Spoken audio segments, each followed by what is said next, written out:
Hello, everyone. This is Kevin. If you congratulations, you made it. You know,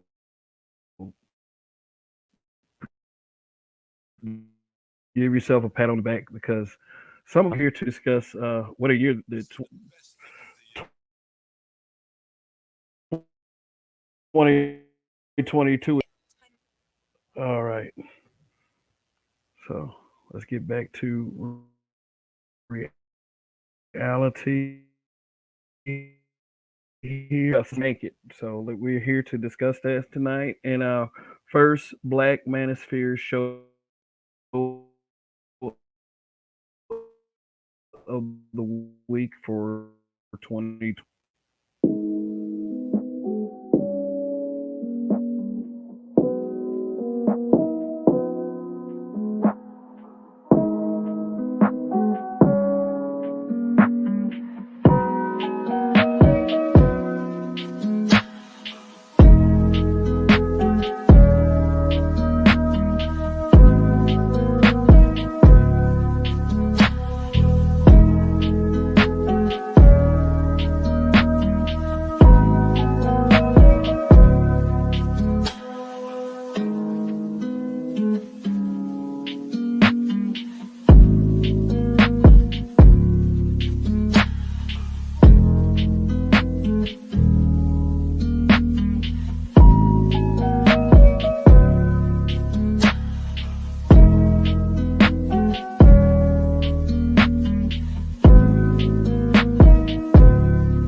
Hold on 1 second. Hey, just bear with me while I work with a different piece of equipment here. But we're here to nonetheless discuss 2023. Let me fix things a little bit, make sure everything is straight. Thanks for stopping by the way. Yeah, see Phil Brad in the house. See the Roger report. RPM, Alonzo, the All Star advisor. Does everything sound good over there? Are y'all hearing me quite clear? Hmm. Yeah, I don't know. Just hit one in the chat. Maybe things are a little bit slow over here. Just be 1 moment. Just trying to get this going. What up, Greg? Mr. Me Too. What is up? So let's get started. I guess you guys can hear me okay. So yeah, let's talk about this rough year. And before we get started, okay, guys, here across this broadcast in passing to your algorithm, please by all means hit the subscribe button. We want to make sure that it's going to be wow. Would you guys say that our people got better? Our people got worse? I mean, most of us would probably say worse at this point because I mean, it's shocking, not shocking. I mean, if you're a person like me, you always knew this kind of thing was going on. But speaking of, 2023 is already getting started. If any of y'all are familiar with the rap group 3 6 Mafia, me being a long time listener and fan of them ever since they started Gangsta Boo. What was unique about Gangsta Boo is in a area, and I know we do this kind of thing as a virtue signal, but I'm not. She was a female beef rapper that was in a group full of guys going at other guy groups. That's how I started listening to them. They were going at Bone Thugs and Harmony. And yeah, they said today at 4 o'clock in Memphis, Tennessee, they found her dead. And I don't know where they found her dead at, but she was found dead at 4 p.m. So rest in peace to her. Very tragic, and my condolences to all of her family and her friends. I definitely enjoyed her music when she was with 3 6 Mafia, and I enjoyed her music when she was went solo. So anyway, all right. See Toya the tutor in here. Me too. Thanks for being here. Yeah. So yeah, let's discuss this 20. Wait, well, all right. Mr. Me Too says the tough convos are being had more and taken more seriously. Okay, so explain that assessment because we're going to get a little bit more graphic around here. If I could just get my but I've always been brutally honest with you guys, and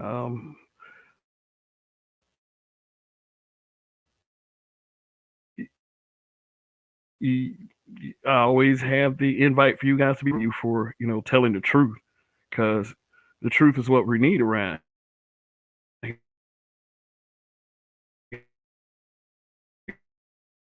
here. And here's the price you. Okay, so got up here, I put a little slideshow together, and, and I'm gonna review the year as best as I can. If in 2022, you guys can always put it in the chat. I'm always open to that. So anyway, let's get this to the point to where you have people who look like you wishing death upon you.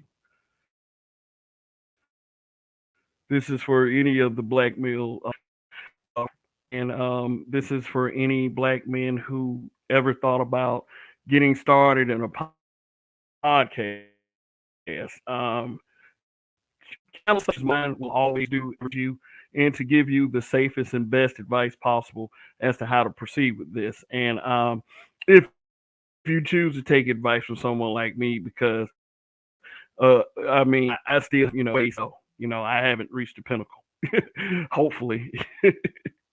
I mean, if you are the thinking critical man, you will always understand that there is room for improvement. You do, as they can be, and we want us, you know, what we're supposed, and is I want to hit it too, but granted that I, I have enough time left on this earth to do it. It is what it is. We have the death of um, prominent black male content creators to prove that. And I'm not this time. It could be a multitude of guys. I mean, I saw a lot of what I like to call peace sitting down broadcasts. Celebrating the death of a black man. I mean, no matter despite how you feel about that person,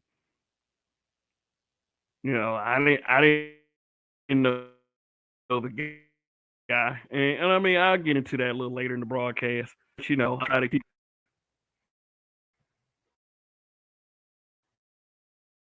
Hopefully, you guys trust me in that face. But if you don't, hey, just continue to um the gynocracy. I know that's a beaten word, the G word. I know it is. I know it's a word that has been used over and over and over and over again, but it had the most relatable word. I mean, I could have said matriarchal mindset. I could have said all of that stuff, but I just wanted to keep it simple. I just used a familiar term. Um, it's about black men. Period. You can put any label you want on it because this is what I've been seeing as of late. Is not just about you doing a podcast. It's all kinds of shit. It's you adopting a label that maybe you know what the label encompasses, but um, with anything you should not use it to run away from your problems. And I'm being dead ass. You shouldn't use um, my, uh, something like it more who who uh time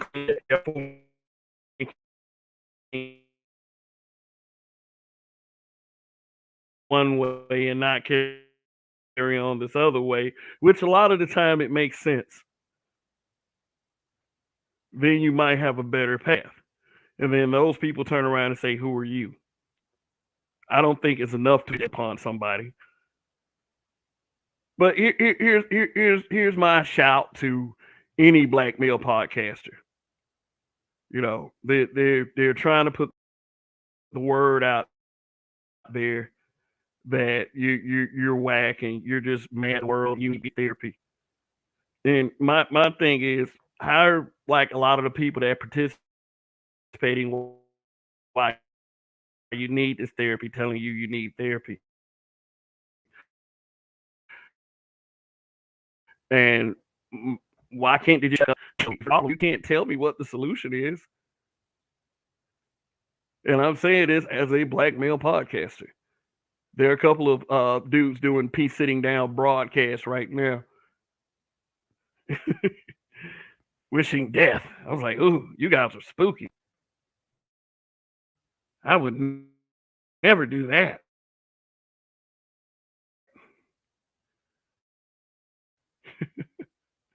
So let's talk about some of this year. The infuriating of the past world. So many content creators and social media frequenters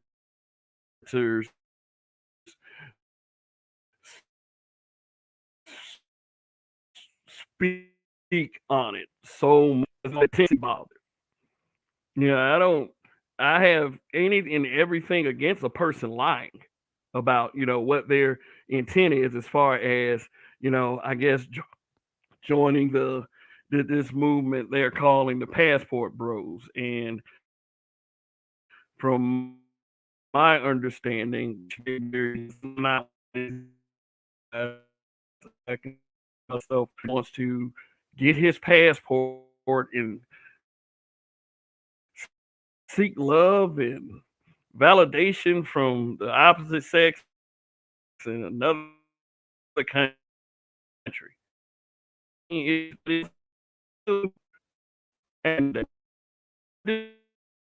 a couple of the arguments on the other side, but then when it just comes down to blatant dick police, and then that's just do with their stick, because it's like, for women hating on passport bros, what are you saying? You're saying that you will screw these guys, that you will build a life with these motherfuckers, that you will be feminine and cooperative.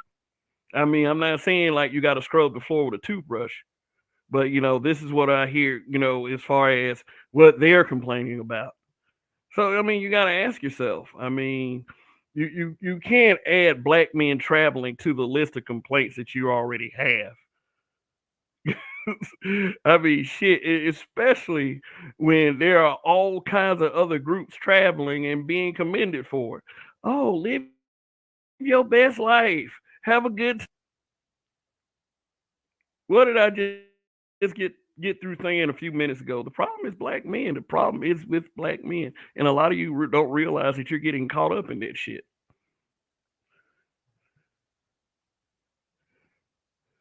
I mean, and I'll go ahead and say this: it should never be used as a shaming tool. Your passport should never be used as a shaming tool. Like, I mean, holding it over somebody's head. Oh, if you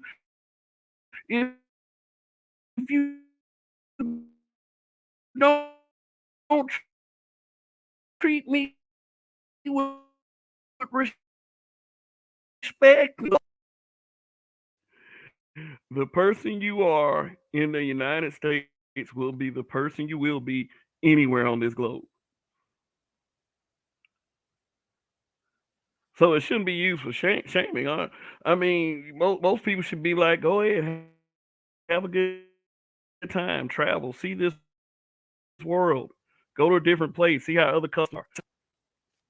When you're a black person in this world, you have to tiptoe and be careful. Some people are well traveled. Take advice from those folks. Don't minimize it just because the person telling you is black. I mean, what do they know? I mean, you trust another group of people. And I've been seeing a lot of that lately, trusting other groups of black. Black. If the black is wrong, they're wrong. But you know that kind of shit is for all the wrong reasons.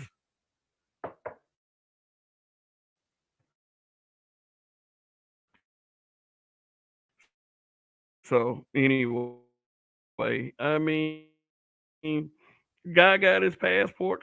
So what's the big deal? You got women making girls trips traveling. They can are they flashing their passports?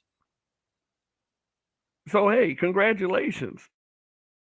I'm glad black men are traveling. I'm glad black men are doing more. What is it to these people anyway? We have people in our community that reject people that look like them every day and then try to pretend like they don't. So, I mean, I'm not siding with the passport bros or whatever you guys say they are. I'm just saying, I'm just using a little common sense. This has been a big thing in 2022. This was a bigger thing than it really should have been in 2022, and it's still going on.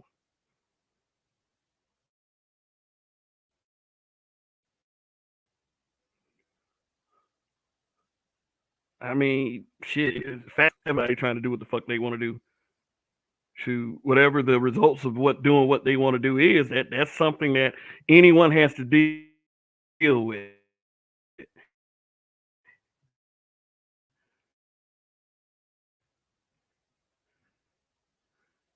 I mean, it goes in, to continue to strengthen and fortify a community that has possibly rejects black men every day on a regular basis. And I know some of y'all are just.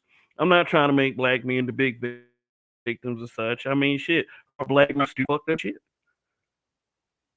which we will also discuss tonight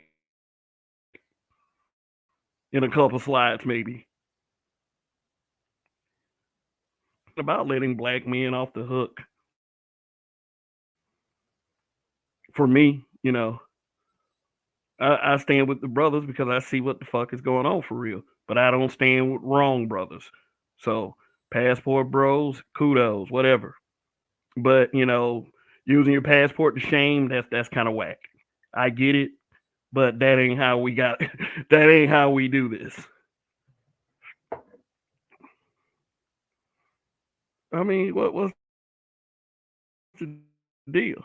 Let me look at some of these comments. Look at what some of y'all are saying. Hybrid catastrophic impact X83rd power is in the building. So it's also about free will. If black men want to travel, regardless of the reasons, they can travel. Yeah, I say yeah, black men can travel. Black men can travel, and that's at the end of it. Doesn't matter what I think about you guys traveling. It matters what how you move about in life and make sure that you're not really, I mean, doing anything that's gonna hurt anyone else, anyone. So yeah, real big. If there are any real victims in the U.S., it is black men. I agree with that. Some people are ashamed of the label victim, and I look at it more from a black boy's perspective and how they're being raised and how they're not given many chances just based upon their skin conditions due to stereotypes. I do understand all of that. But when you are a grown ass adult and when you cross certain lines, there is a level of accountability. Yeah, so I don't think that. I mean, it just actually. The Passport Bros is a group on social media because of the haters.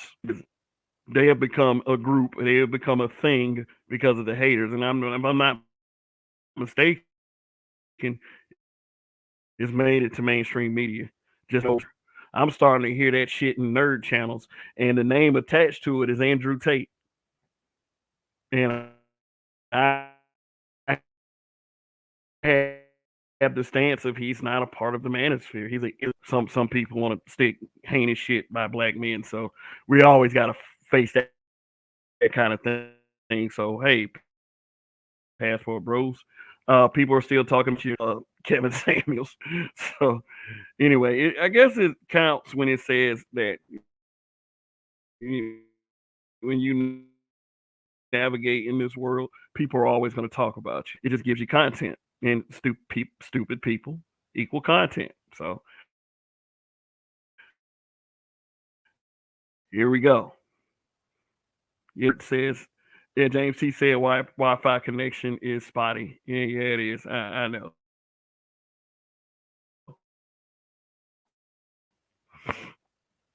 Yeah, I'm trying, but you guys can hear me for the most part, right?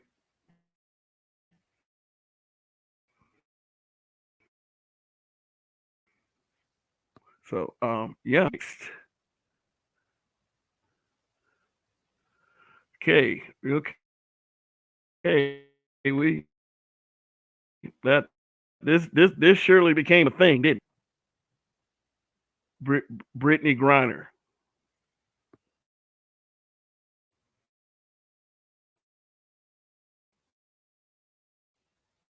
This happened a lot earlier. Didn't get arrested. She got caught with a THC cartridge in a Russian airport. So she was, tried and detained. Now, for those of you who have followed this situation, she has since then been released that a lot of people thought weren't worth it. Yeah, weed for weapons.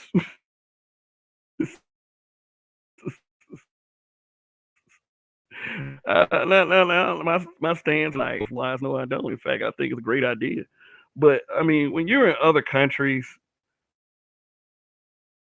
mm, and you have to consider their policies, their laws, and that's all I ever said about Miss Griner, or whatever. Man, you hear her talk, man. It, it's just like this, just like like said, not able to hear you complete your sentences. Uh, oh, gee, let's see something else. Mm-mm-mm.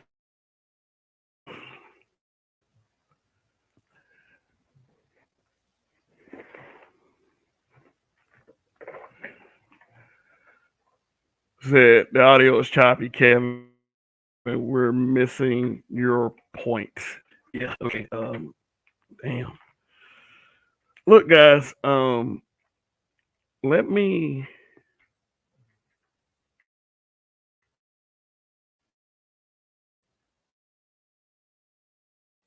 Let me.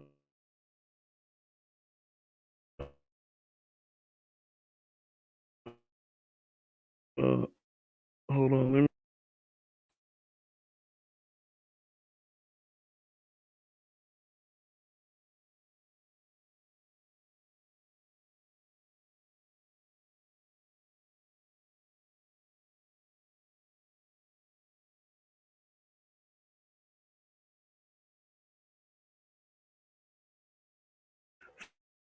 Sorry about this,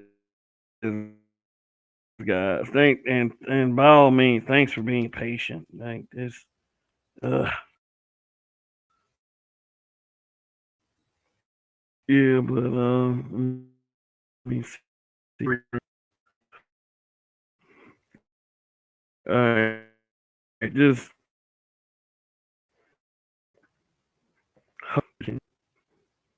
no. This is bad. I mean, this content creation thing is something else. StreamYard. Okay. Hmm. Yeah, y'all. Uh, can't have y'all missing the point.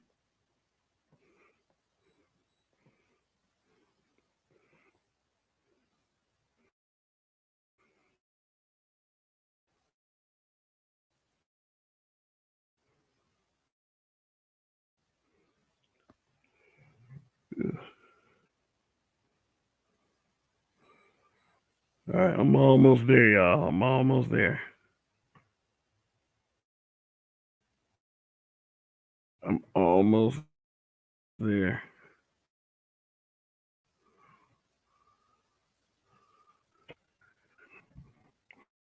Mhm.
Hello, hello. Can you hear me? Can you hear me?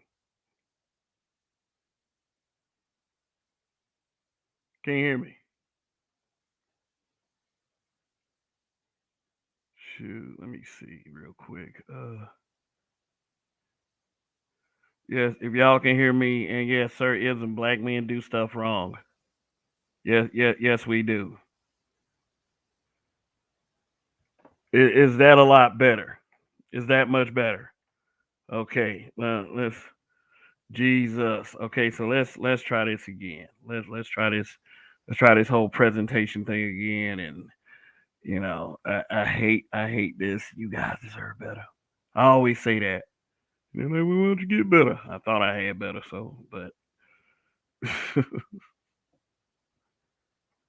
what up, Cortez Smith? What up, Cortez Smith? Like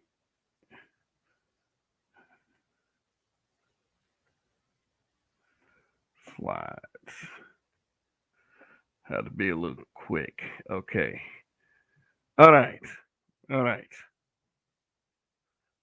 Yeah, black men are overly accountable. That is correct. That's some real ish. That's some real spit. And for those who don't think they are, I mean, you must have had a very easy life. I mean, shit, I face accountability every day. Accountability that I don't mind taking, and know that if I don't have this accountability, then then I won't be able to exist as a calm, sane, normal thinking human being. So, can y'all hear me a lot better than like earlier? Because I was saying some good shit. Like, damn, I was saying some good shit. Let me see if I can say some more good shit. All right, 2022, rough for the black man, rough. But at the same time, a lot of black men didn't move all that smart. So we can't take away the accountability from us, but where in the hell can you ever take away accountability from the black man? So congratulations for your fake concern. But yeah, let's get on with it. All right. So let's start back here. And for those of you, I might just go ahead and edit this part out. But the hatred for the black male podcasters who don't pander to the gynocracy is about black men. Yes, it is. You do anything. You do anything in this life. You best believe you're going to get scrutinized, especially being a pimp. I thought that would be something that Sir Ism would understand. I mean, in light of the recent death. But I guess y'all just use those talking points whenever you want when it's convenient.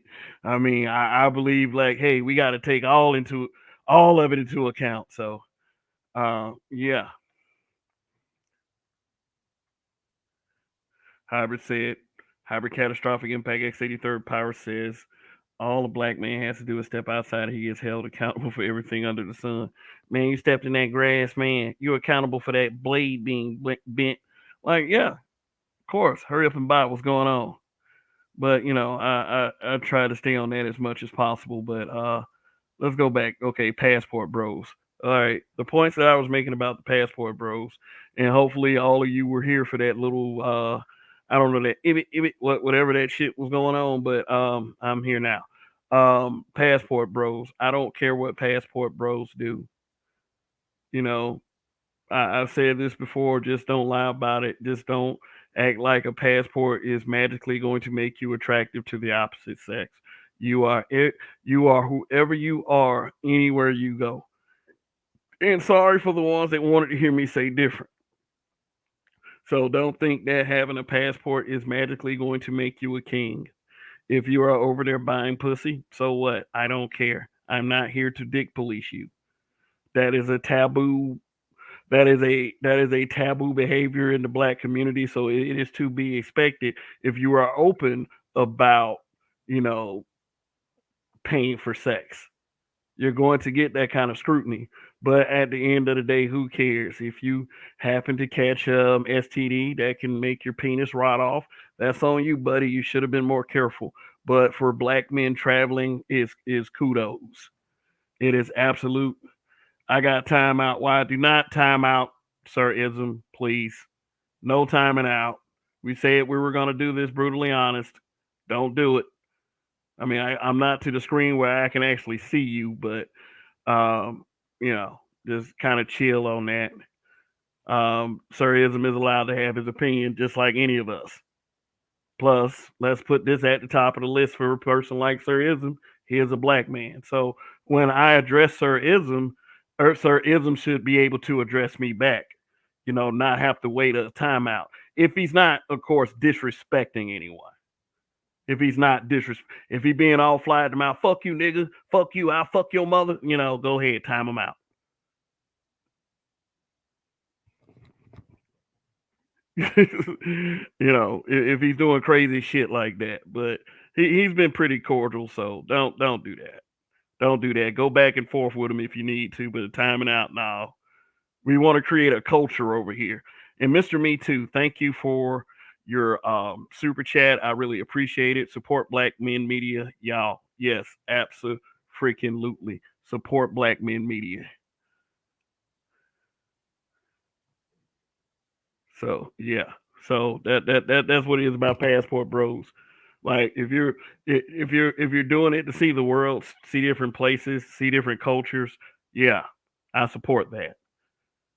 Or just doing whatever you want to do. You're a grown ass man, and like I will tell anybody, I'm not here to belittle you or say I'm better than you, but at the same time, you are a product of your decision making. If you go with an action that is going to mess you up, you have to reap those consequences.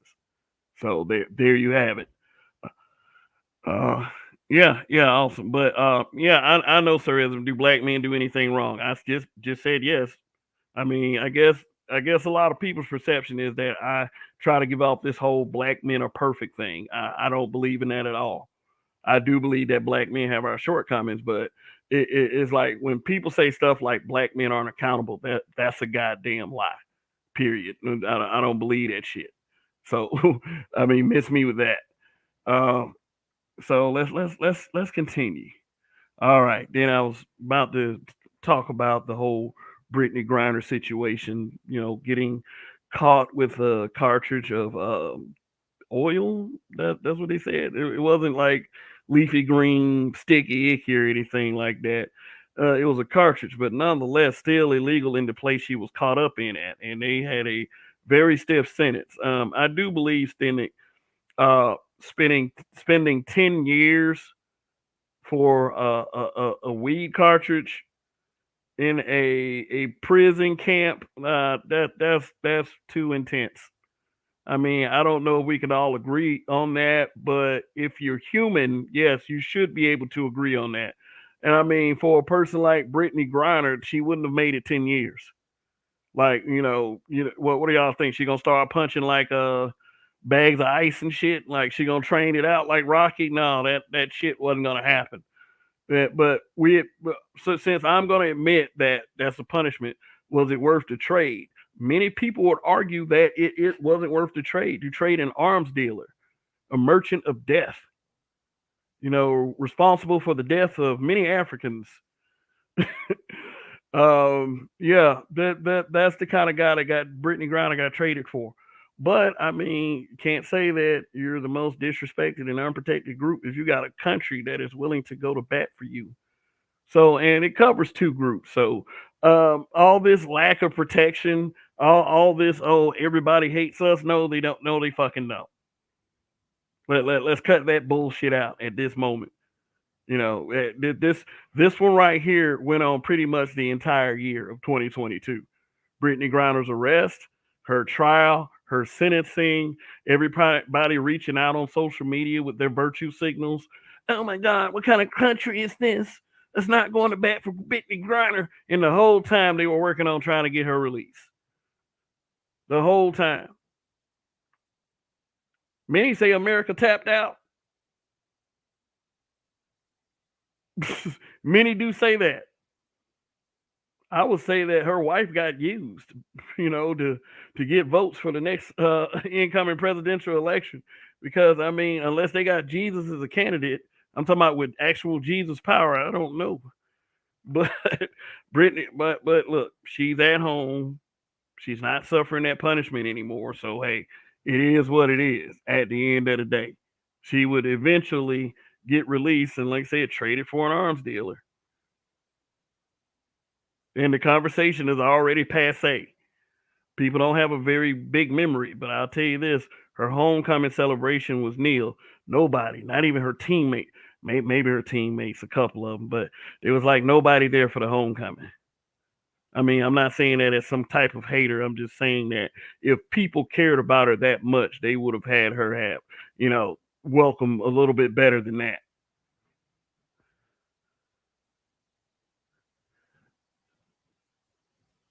Kevin, did you see the Yahoo article on Passport Bros? No, I did not. Maybe I should pull it up. I mean, maybe that's what they meant by the Passport Bros making the mainstream media. Let me see real quick while y'all marinate on Brittney Griner, like a really, really tall woman. I mean, I got an answer for the WNBA. They should put the sexy ones in bathing suits and give them Instagram accounts. There was this one that was 6'8". She was in some lingerie and she was just knocking them down. Shoot, that might be their way to tell their story and to finally make their money and all this other stuff. Yahoo, 4 days ago. This is the one say why some black women aren't happy with the Passport Bros movement. Is that it?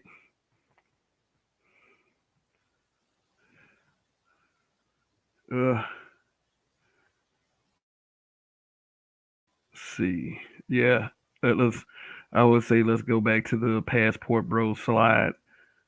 But I started out saying, rest in peace to Gangsta Boo, and I played a clip of her actually saying that she was a Kevin Samuels fan. Uh, um, if you didn't catch that at the beginning, do apologize for the choppy audio. It's working on an unfamiliar piece of equipment, so may not be the best equipment to try to run a broadcast with.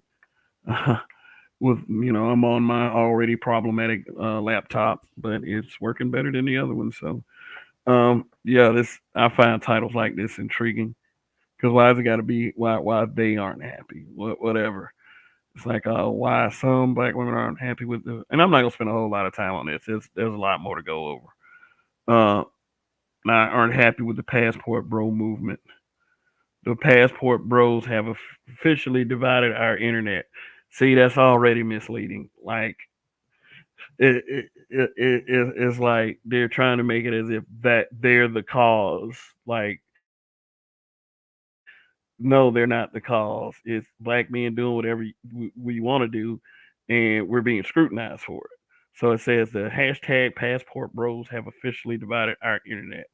And if you didn't hear me say this before, the Passport Bros is a label that was christened to the group. Maybe I don't have my history straight. Maybe there's somebody in the comment section or the chat that can correct me on this. There's a growing group of thousands of black men. Yes, they stuck it on black men.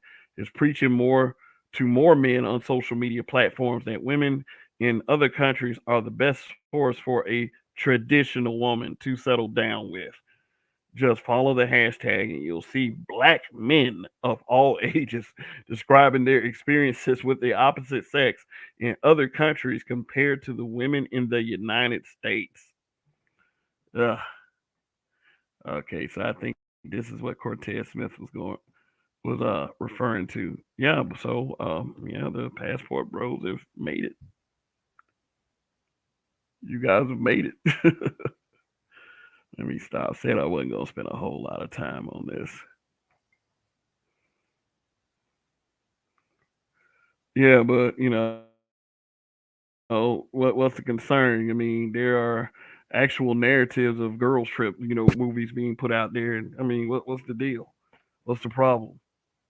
What's the problem? I think that it all boils down to rejection, and there's so many examples I don't have time to go over in a broadcast. But yeah, let me go to the next slide.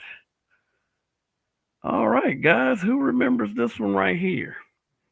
Who remembers this one right here? It was supposed to be Will Smith's big night. This caused a lot of conversations. And shout out to the Roger Report who was here earlier. He still might be listening. Uh, yeah, he got a lot of traffic discussing this and the ins and outs. So if you are subscribed to him, why don't y'all go back at his channel's content and pull some of those conversations back up. But yeah, Will Smith slapping Chris Rock on a international platform. Boy, yeah, this is one of the many things that in many conversations dividing our community. Cortez Smith, yeah, let me get off track real quick, because that whole Will Smith Chris Rock thing was pretty messed up, and some of the praise he got was very questionable. Said it's 2023 and only 3 of the 6 members are left. Strange math, huh? Well, I mean, when you dabble in that kind of math, because who's gone? Lord Infamous, uh, the the Kustanika. I think he is. I think he's one of the dead ones, and Gangsta Boo. So Crunchy Black, DJ Paul, and Juicy J are the ones that are left.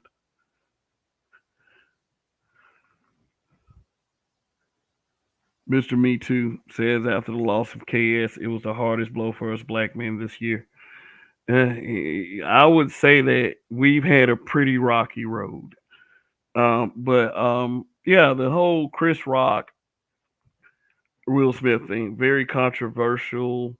It it was a discussion because it was due to a pattern of things that would happen with the Smith family in particular, especially coming off the heels of this August Alsina thing. The thing is for Will is he's a man caught up in trying to win the respect and recognition of his wife, whom he should have had that shit a long time ago because I mean, who else besides Will is supporting that family in a way that that supports their lifestyle? That's Will. So why is he still fighting for respect from a person who, in the external, obviously doesn't respect him for many, many reasons?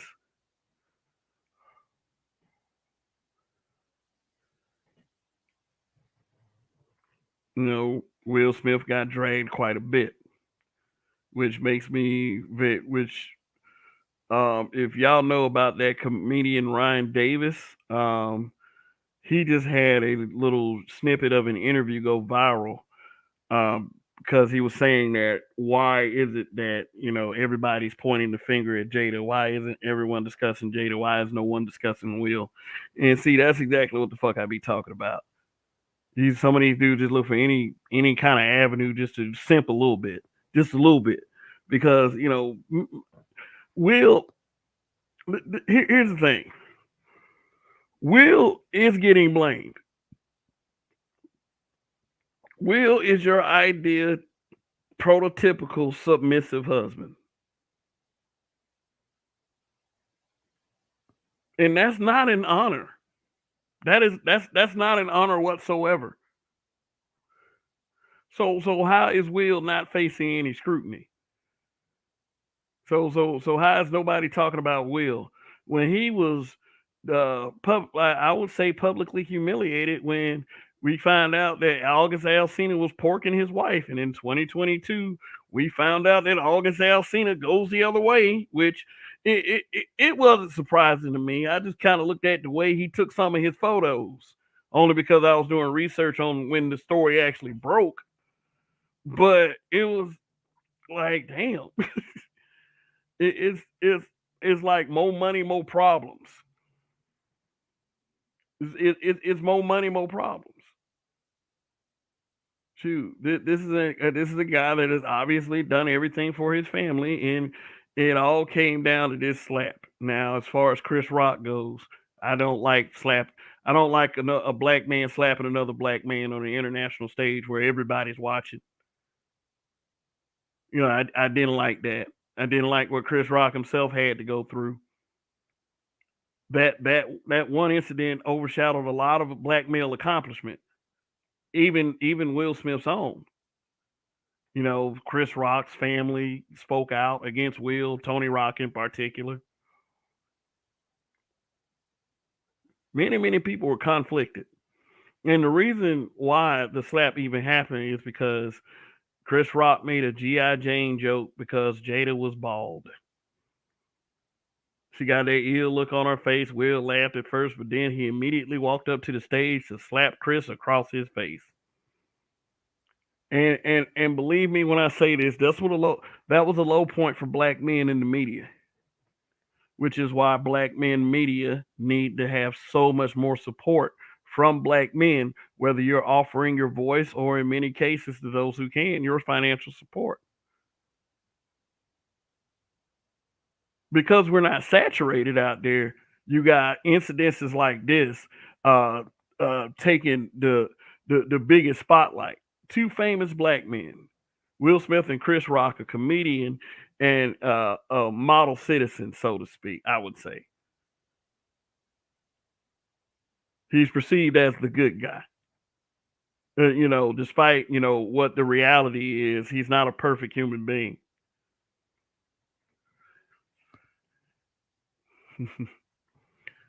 and that slap was very, very humiliating. Unless, of course, you got to listen to the conspiracy theorists and say, oh, it was staged. But let's move forward. Okay, let's see what's next. Let's see what's next after this. Okay. After that, who remembers this? The lovely Tisha Arnold, Pam from Martin.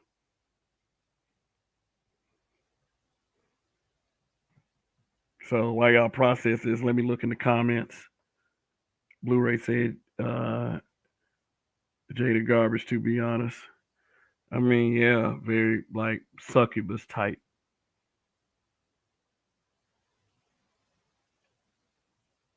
A lot of people say there are a lot of details in Will Smith's book. But all Will Smith ever does is blame himself for it. Let's see. I would rather get punched than slapped. That's what Hybrid said. I would rather get punched than this slap. Slap is more disrespectful, like a pimp trying to get his money. All right, but let's move forward to Sheena Arnold. Not even too long after a black man defends his black woman in front of everybody against a black man, supposedly. Sheena Arnold comes with this tweet. Honest question. What can we as black women in America do to stop aiding in the emasculation of black men in America? Yeah, and she caught a lot of backlash for it, which was expected. When you say stuff like this, you had Monique saying stuff about bonnets, and all of a sudden, sisters everywhere wearing bonnets because, see, we don't want to be the best version of ourselves at times. We want to be the absolute worst. And we do this shit to prove a point. And we only end up looking like assholes and bitches at the end of the day. And this is the kind of treatment that Tisha Arnold got when she said something like this, because supposedly it's supposed to be about, men shouldn't worry about addressing women. Women should be able to address women. But what they don't tell you is that in that addressing that, women should be able to side with women no matter what. Tisha Arnold, to a lot of black women, wasn't siding with black women when she said this, when she asked this honest question. What can we as black women do to stop the aiding in the emasculation of black men in America? Do you think anybody stopped to ask her exactly what she meant or cared about what she meant? Because, see, then she would go into explanations and examples. Let me get y'all to remember something else. Remember when Tina Knowles put that series out? I believe it was on A&E about what the black man's the plight that the black man suffers in America, and then the sisterhood came from all kinds of directions, pissed off about that shit. This was the kind of thing that is to be expected. So when someone comes up and tell you men should be addressing men, women should be addressing women, they're lying. They don't want to be addressed. They don't want to correct anything. Any woman that tells them anything, they roll their eyes up to that woman. I don't care who it is. A beautiful chocolate skinned woman like Tisha Arnold, uh, a woman that is direct like Monique, they don't care. So with brothers in the space that that have this this wanton need to bring that kind of person to the negotiating table and try to explain it to them. Shit, if Tisha Arnold couldn't do it, what the hell makes you think you can do it? Shoot, you must really think you're some special kind of guy.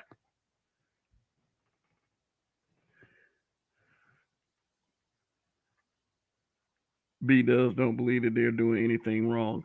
And the few that are willing to call the bullshit out, what do they call them? They call them pick me, they call them mammy. And this is what she got. And I don't believe that she was expecting this. But Tisha Arnold is a celebrity. So let's move forward. This only shaped up to, really see the polarizing event that was about to happen.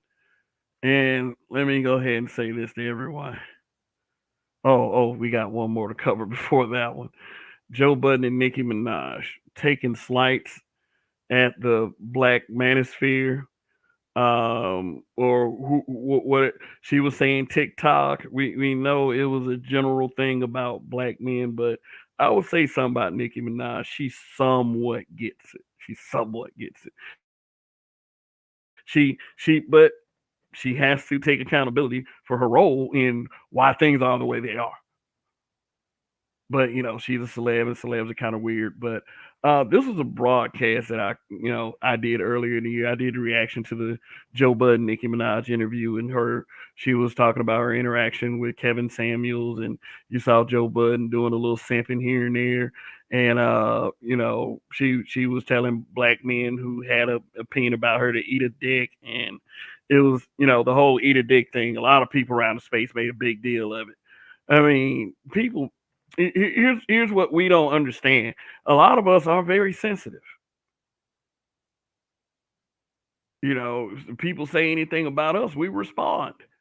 And I mean, like, it's not anything wrong with it. It's the level of sensitivity. And sensitivity is such a delicate word to use because in many cases we are overly sensitive, and it leads to all that beefing and all that doxing and all these moist dudes that are content creators sitting up there doing like we wish death broadcasts on these black men content creators. These dudes are soft. So I get it. But yeah, when you talk about us in these spaces, in our opinions, yeah, you're gonna have to attach the word sensitive to it. What do you call people who wish death on other folks just over an opinion? Sensitive as fuck.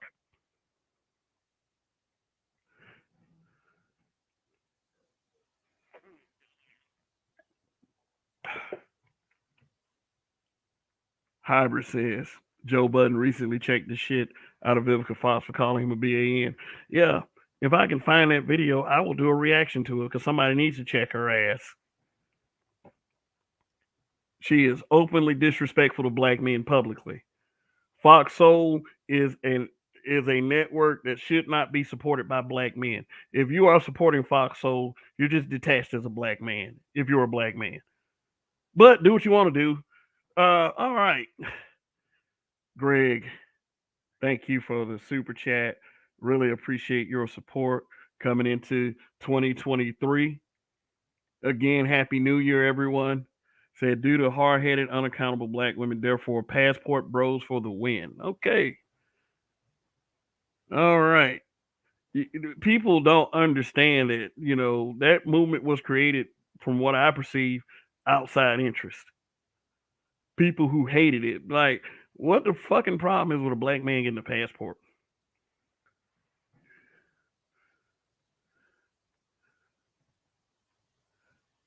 However, catastrophic impact X83rd Power said in the video with Nicki Minaj, Joe Budden was laughing and clapping like a circus seal. Yeah, that's kind of what dudes do when they kind of simp. But yeah, we as black men, we understand that we're in this position to where they give this playful fear of women. Like, oh my gosh, she gonna kill me. Oh, oh, I'm so sorry, my bad. Always the putting hands up, the cringing backwards, the shit like that. That's kind of what Joe Budden was doing with Nicki Minaj. But again, I was saying, like, I really did enjoy covering this one. I enjoyed that broadcast. I might put it in the community tab sooner or later just to revisit it. But yeah, this was definitely a sign of the manosphere touching some mainstream. Now, do I support mainstream? I don't have to support it. It seems as if it's happening anyway. More and more people are saying the word manosphere. If people want to try to use it as their vehicle to launch something big and great, my suggestion is you can go ahead and do it.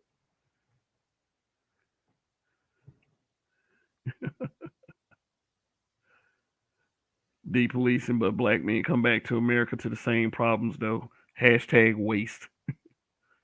Orlandis, what's going on? Foxholes. Enemy holes of cobwebs. Yeah, man. I mean, shoot, that's just my thing with black men. If you're a black man and you support Foxhole, I mean, I give you your credit as being an adult, but you must be one of those guys like Funky Dineva. The only reason why I know about Funky Dineva is because my wife used to watch him or Shim or whatever. Um, Lionel Player One. What's going on? He says black men with passports are not allowed to go places where black people are not the majority because black women have no problem with black men at Jamaica, Trinidad, and the rest of the Caribbean. Yeah, that's which makes the point of view sort of hypocritical. Um, why be mad at brothers for doing what brothers want to do? All right, when Joe Budden came out in 2003, he looked much younger, but damn, now dude look like he has been through the deepest trenches and wars. Dude look dried out. I mean, Joe Budden, he's great as a rapper. He was pretty good, but he just didn't get the mainstream push like a lot of other people did.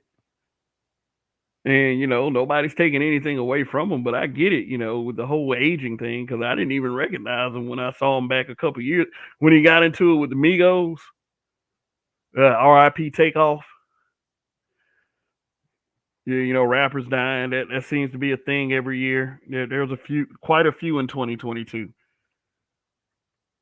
So anyway, let's move forward. And the manosphere, there's some resentment for the mainstream appeal because what happened because of places like the manosphere, celebrities have decided that they wanted to start their own podcast, or they I mean, it's the truth. I mean, a lot of that could have been birthed from, when Patrice O'Neal used to do podcasts.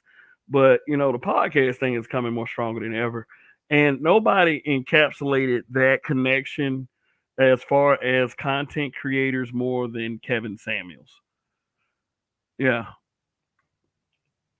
Kevin Samuels passed away in May of this year, in 2022. And before that, he was making a lot of connections, and a lot of people would say that because he's interacted with people in this space quite frequently, and then he just took off. Many said he took off because he started interacting with women instead of men. Now, people take that the wrong way. I take it like this.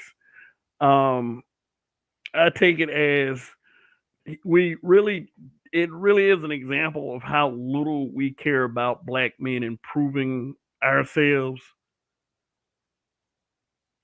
And when he started talking to women, it wasn't a how can I improve myself, or it was how can I get a man that makes this amount of money. And then he starts with the questions.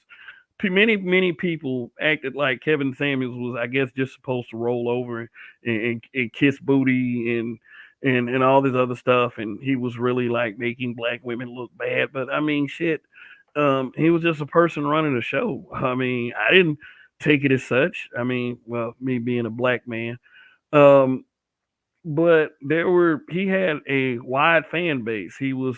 Uh he was a content creator that was able to get over 1 million subscribers doing this kind of content. I mean, correct me if I'm wrong, but I think Kevin Samuels is the first. And there were many who congratulated him on his success, and there were many that hated that. And for the haters, many of them to this day still mention him.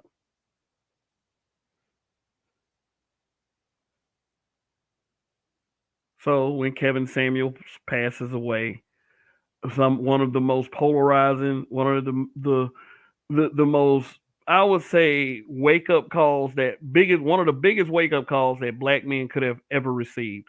A lot ignored it because they wanted to be on the simpy side of things, but it should have impacted their thinking as well. There were people celebrating this man's passing, and they're doing it to this day. KP from KC-5, what's going on? And many black men, are very upset. But the ones that are upset are being called crybabies. Oh, they just crying. They crying for their daddy. They didn't have a daddy. Why didn't they have a daddy? If that's the case.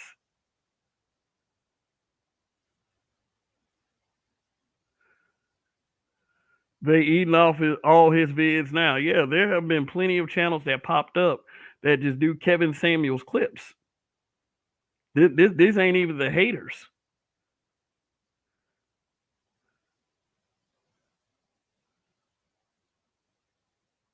Rest in peace to the man. He showed a lot of people that they can do something that many thought wasn't possible. And there are many content creators that have come up since then. But the hatred, it really confirms a lot of what I've already thought about our people anyway. And I'm going to say not all, but I knew we were in the dumps. I knew our mentalities were in the dumps as a people. Because when you see black women making videos, dancing and celebrating this man's death, it's like, why would you be mad at the Passport Bros and the SYSBM and this is the elephant, the Black Manosphere? Why would you be upset with them after you see something like that? I didn't see Kevin Samuels saying, "Bitch, go to hell." It also proves that we're more mad at people who speak their minds than drug dealers, racists who shoot black people. We're child molesters. We're more mad with Kevin Samuels than those guys. Alan Stranger, what's going on? Alan _ Stranger. Mr. Me Too, he was my intro to the space. Toya the Tutor found me through Kevin Samuels.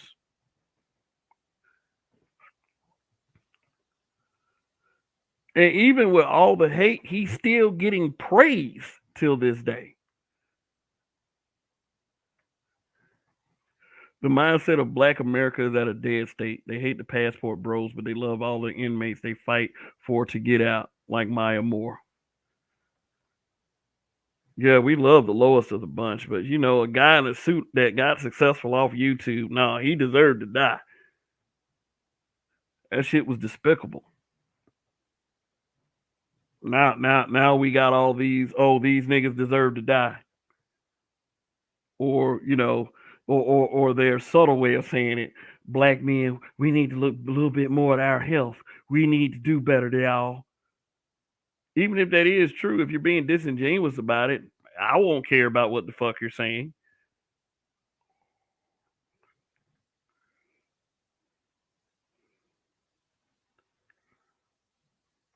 Alan _ Stranger says, same for me. After him, I found BGS, then Kev, then Roger, then Edward. Oh, okay. Awesome.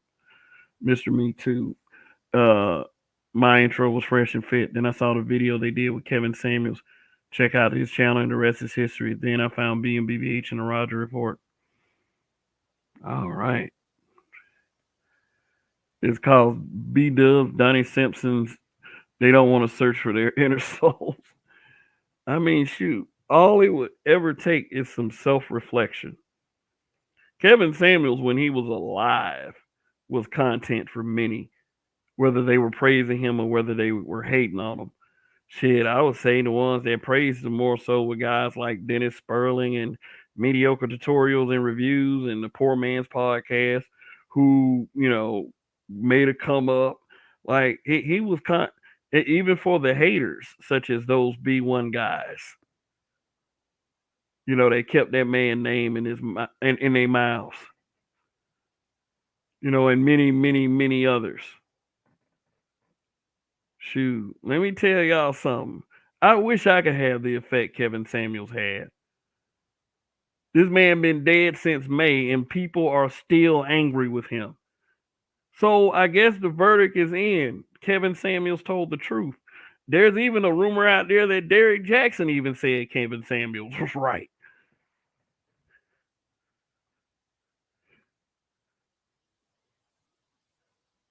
Kevin Samuels told black men to get their shit together and was harsher on black men, but the minute he tells black women to do better, it's World War III. And that's the one thing that I need brothers to realize. That is the thing that exists. This man didn't do anything wrong. I mean, everybody's like, well, he was rude. I mean, tell me you've been a perfect person all of your life. Tell me the last time you've been rude to someone. And you shouldn't come on somebody's platform trying to bulldog them anyway.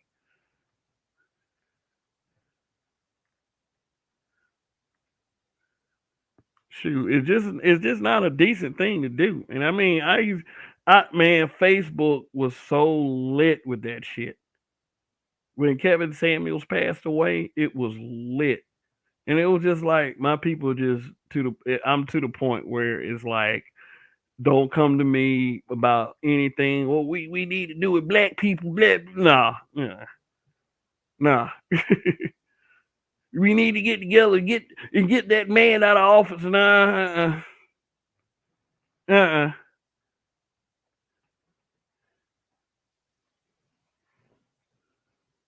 Sorry. There are more examples since Kevin Samuels, which was the sad part. Shoot, a lot of it was because his success. A lot of people were like, it should have been me. A lot of it was because he's a black man. The same thing with Passport Bros. The same thing with SYSBM. The same thing with the Black Panther Party. The same thing with Marcus Garvey, Malcolm X, Martin Luther King. They were all black men. Don't believe it. Orlando's black men aren't kids. You shouldn't have to tell them to get their stuff together, though. I agree with that. But like many adults, a lot of people have to be told certain things. That is a sad, sad reality. Yeah, and I mean, like, if okay, but let's put it to you like this: if there was a black man that had showed up, he had all his shit together, he was in a reasonable amount of shape, and he had all these requirements, then I don't believe Kevin Samuels would have had a problem with that guy. Well, see what a lot of people and why a lot of these little douchebags. Now, not saying any of you watching or participating in the chat, but a lot of those little douchebags out there, when they were watching the shit when he was taking down dudes, they saw a lot of them dudes within themselves. I'm not gonna. This is Kevin speaking. This is Kev of Black Men Being Brutally Honest speaking. I'm not gonna sit there and kiss your ass when you ask me a question and expect me to be honest.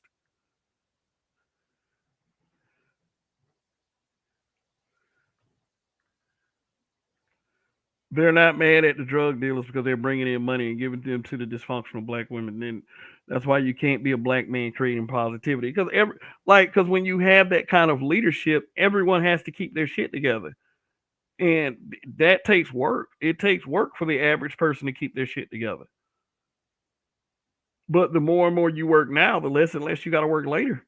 And it's always work. You have to keep up a consistent lifestyle.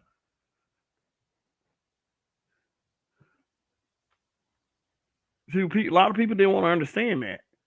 And this man, to this day, is still getting death celebrations. What the fuck did he do that was worse than what a slave master did, or worse than some Jim Crow police officer that participated in a lynching, or some black dude that decided to participate in the destruction by selling drugs and doing drive-bys? All he did was have a YouTube channel. But hey, my condolences to the family of Kevin Samuels, who's still mourning the loss of their family member to this day.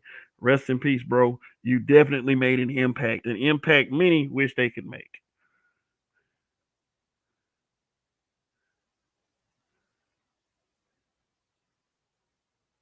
So, all right, we got to move forward. All right. Who remembers this? Who remembers this in 2022? Yes, this one right here set everybody on fire. This was one of the most potent examples at the time of black love, black relationships. And this situation here, I believe, happened shortly after the death of Kevin Samuels. This is one of the situations that made people miss Kevin Samuels because they would have loved his perspective. They would have loved his take on it, but you had to deal with it from the people that were still alive, such as myself. So, yeah, the breakup with Michael B. Jordan and Lori Harvey. There was many points that were being made on all sides of perspective. One of which is like, she was too young and she had the rest of her life ahead of her, and she don't want to settle down with old Michael B. Jordan. Which, I mean, shit. If you really look at her and you look at him, you probably would say it's a better situation for you, buddy. But, a lot of the scrutiny did fall on MBJ. It's all good. It's all good. This ain't like this man has had to spend a whole lot of time being alone. After this, what it did do, it gave a lot of women motivation to just go out and do things like this. Mr. Me Too never really saw how she looked. She must have had a really alluring mentality, a swagger about her. I never really questioned her beauty. She just seemed like she was very potent and she could always keep a man around. But, she might be one of those that's going to become a victim of her own success. She might end up like Eartha Kitt, crying at the end of it all. Because Eartha Kitt, she was one of those famous starlets that dated many men and was this highly potent sexual diva back in her young days. At the end of it all, she was crying. Many of you know Eartha Kitt from her days as Catwoman in the old Batman show. She was also Lady Eloise in Boomerang with Eddie Murphy and Robin Givens, which is another movie that delve into the black relationship and the power dynamic as such. But yeah, she's the next Ashanti, Sanaa Lathan, Melissa Ray. They are all the same. Say she's gonna end up on Fox Soul one day. And one thing that I would say Lori Harvey's rise to fame has actually worked, because you can barely think about her association with her stepdad, Steve Harvey. And then when you start to think about that, oh yeah, Steve Harvey, act like a woman, think like a man. But yeah, Michael B. Jordan was getting dragged by people for this, for not being as alpha as he should be. You know, dudes, pretending like, man, I'd have held it down, man. He was just old lame. Money can't unlame a lame.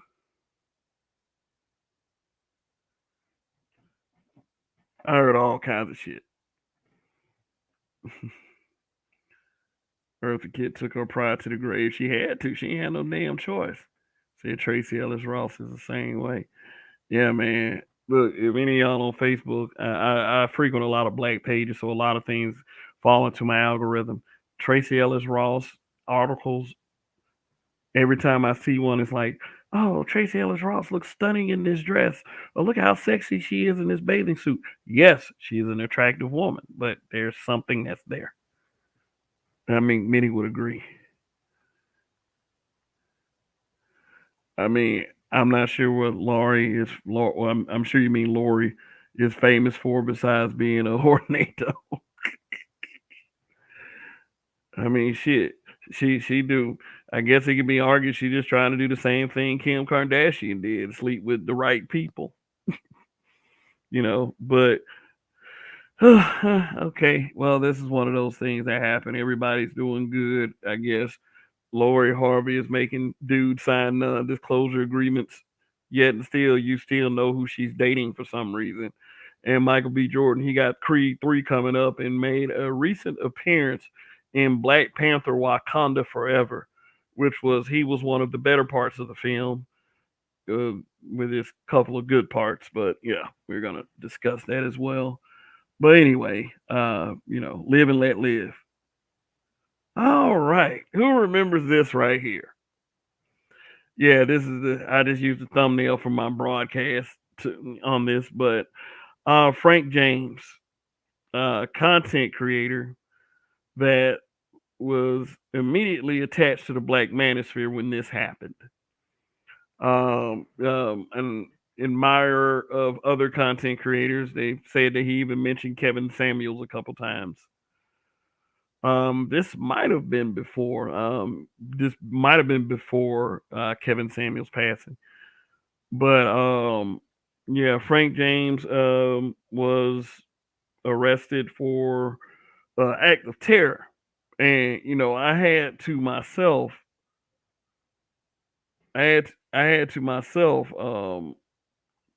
put up a disclaimer on the thumbnail because they had this thing that they still say to this day that the Black Manosphere or the Manosphere in general is being investigated by the FBI. So, I mean, it's always safe to put up a disclaimer. We do not condone terroristic violence of any form. We do not. So, we do not support Frank James over here if he is in fact guilty of this act. But many tried to attach it to the Black Manosphere. It caused Free Speech Avenger servers to be confiscated by the FBI and thoroughly have they computer forensic people go through it to see that there's potential for any kind of violent terroristic act planning or whatever they were trying to get. And I think Brian Salon is back on YouTube, but he said that he would cooperate in any way. And if anybody had a channel on Free Speech Avenger, which I was a person that had a channel on there, but I didn't make any dedicated content. But everybody's like, oh, you niggas being investigated by the FBI, all y'all finna get arrested, blah, blah, blah. We're gonna group all y'all in, call all y'all Black Manosphere. Everybody was really trying to stick this to the space.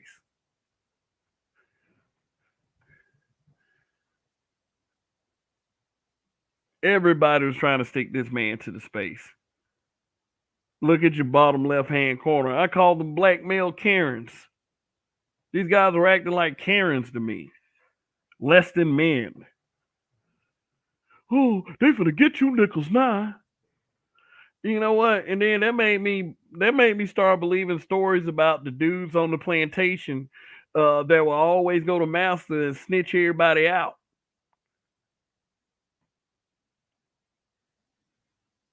I'm not gonna call any particular names, but I mean, look up Sinful to P and look at what some of these content creators had to say. I mean, outside of what I believe was his questionable character. But like, who else has been raided by the FBI since then? What content creator got raided because they got a YouTube channel? Since then, it's been months. See, here's the thing. Every social media website has something called community standards. If you're not following those community standards, they're gonna kick you off their platform anyway. So Let's move forward.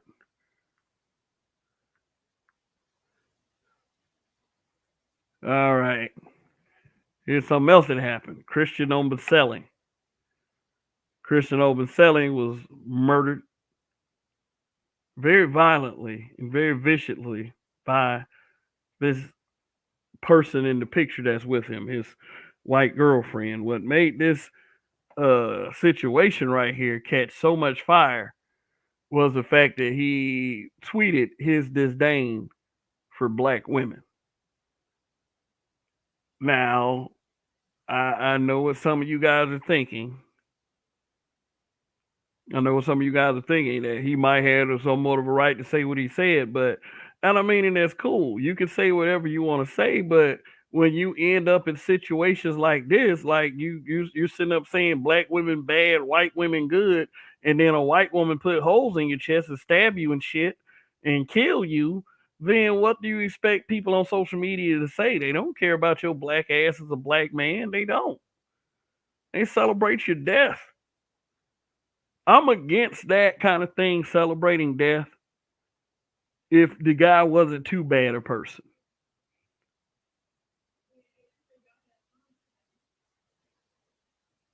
It's not cool. But hey, if you gotta understand, you don't have that many. As a black man, you don't have that much support. And I'm not trying to be like gloom and doom. It's bad. It's all terrible. It's. I'm not trying to say it like this, but this young man, for his views that he expressed on social media, the worst possible thing happened to him. He was killed by something he thought was better than black women.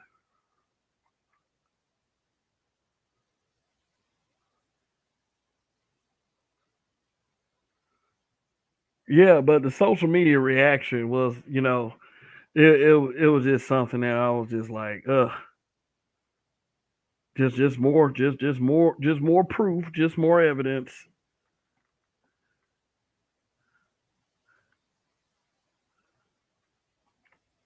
Sir Anthony says, I hate that the guy lost his life, but he was simping hard. Yeah, he was.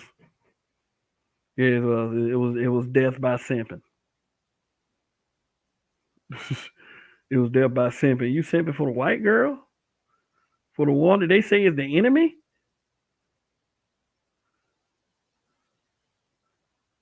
Shoot, and by the way, oh yeah, thank you for the cash app, Sir Anthony. Really appreciate it. Appreciate all the support I get, as usual.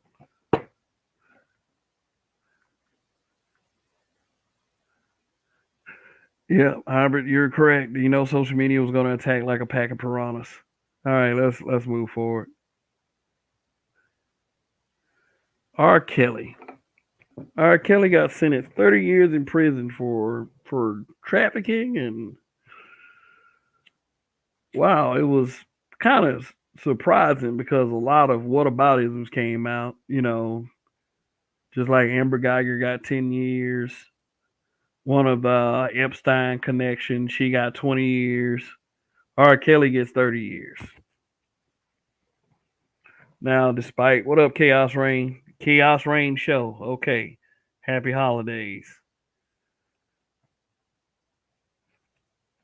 And this is Barry Little talking about Christian Obumseli. He said he was running around talking that Akata trash. Their self hatred did him in. Tragic, but it was a choice he knowingly made. Uh, yeah, kind of. Yeah, I mean, you are a product of the decisions you make. And so, R. Kelly, 30 years in prison. Now, despite the whataboutisms, I mean, if you get in trouble for dealing with underage people, then hey, you're at the mercy of the government. You're at the mercy of the law. You know, I wouldn't say stand in front of a bus for this guy or anything, or stand in front of a bullet, or because there's a lot of people that still ride with R. Kelly. There's a lot of people that will still listen to his music, and I don't judge or condemn them folks. But for me, it's not a whole lot to defend here.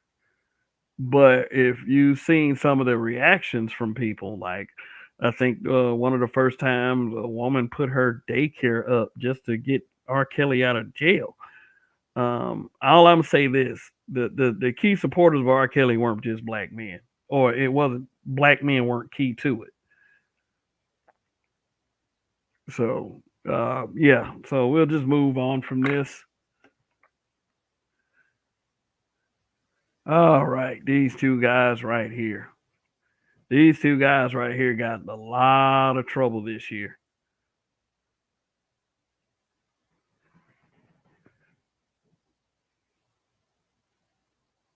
Dane one said, rapist Kelly. Hey, be careful with your word down there, man. You know, I don't want YouTube to come around and be like, oh, they're saying this stuff. Oh God, harmful rhetoric. Oh, yeah.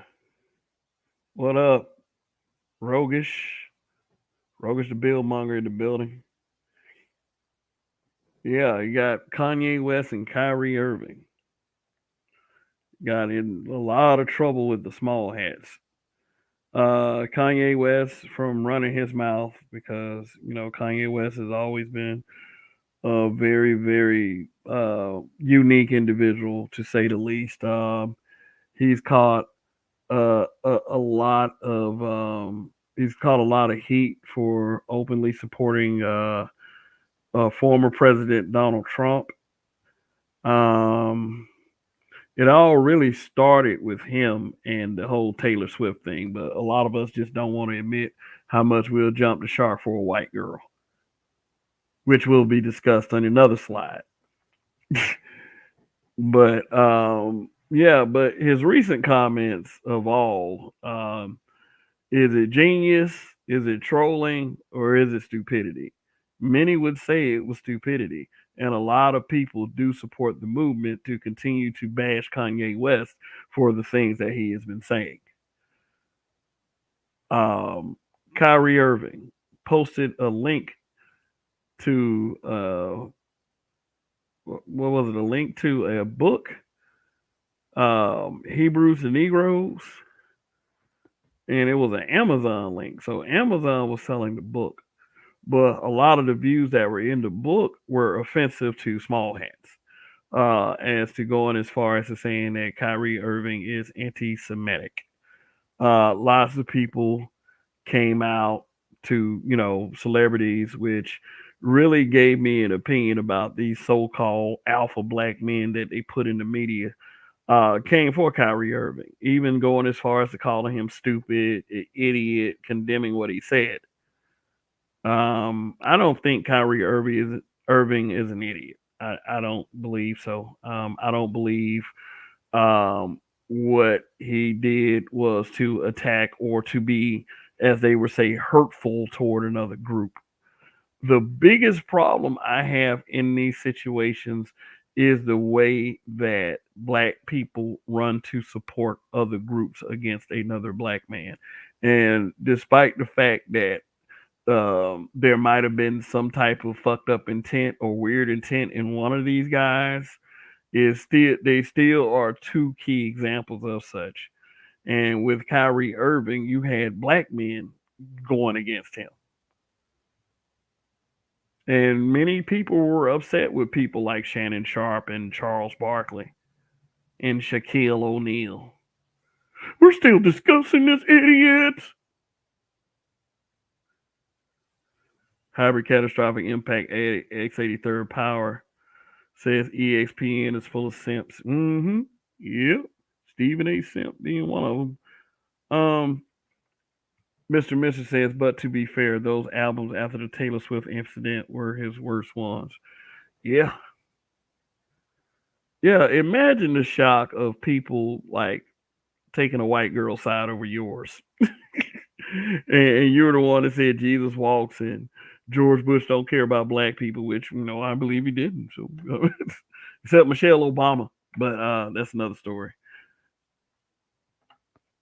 I'll say it again, and I'll say it once. I say it again. Yeah, you got way more resources and access than most of us can imagine. So we watch, so we show, watch, and listen more. Yeah, yeah, yeah, yeah, If anything, through all the craziness, he has displayed that he is a smart guy that knows how to get the money. But my point in bringing him up most of all is to show that this community is very divided. It seriously is, and black men, you got a challenge ahead of you if you're trying to sit up here trying to fix this. That's all I'm saying. So let's move on. Boom. Speaking of white women getting support, why am I putting Greta Thunberg up there? Because of what happened a few days ago with Andrew Tate. It's not so much Andrew Tate. It's so much that black folks were just running the, oh, you go, girl. You go, slay queen. And, let me just say this for the record.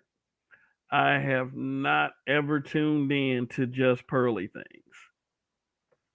The death of Kevin Samuels somehow led to the rise of just Pearly things.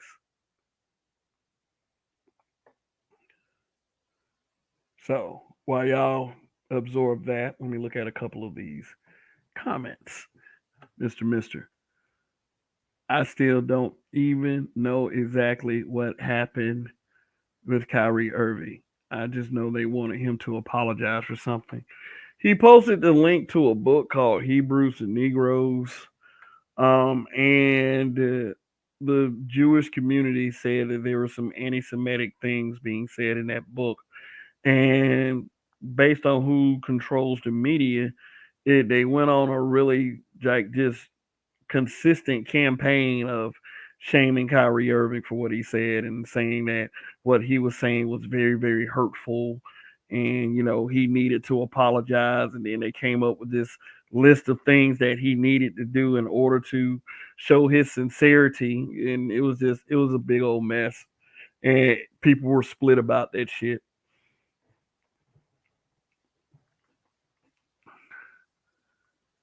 But Mr. Me Too says the Pearly Gatekeeper.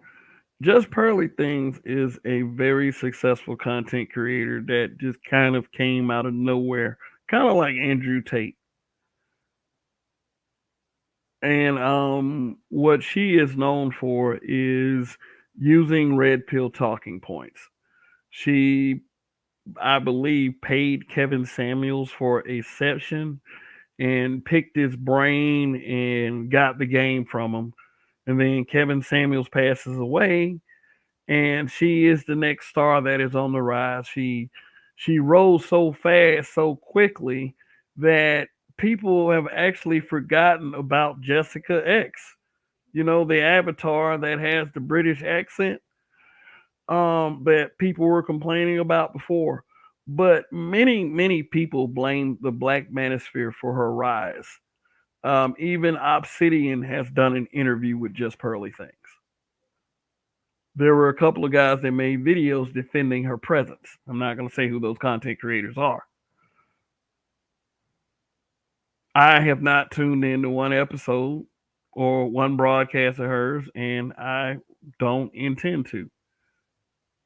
I'm one of those guys that are like, okay, why does she get to be famous or get to be successful of saying things that we have been saying for years? And it really gives like the sad exposure that a lot of people would rather hear from a white woman than a black man.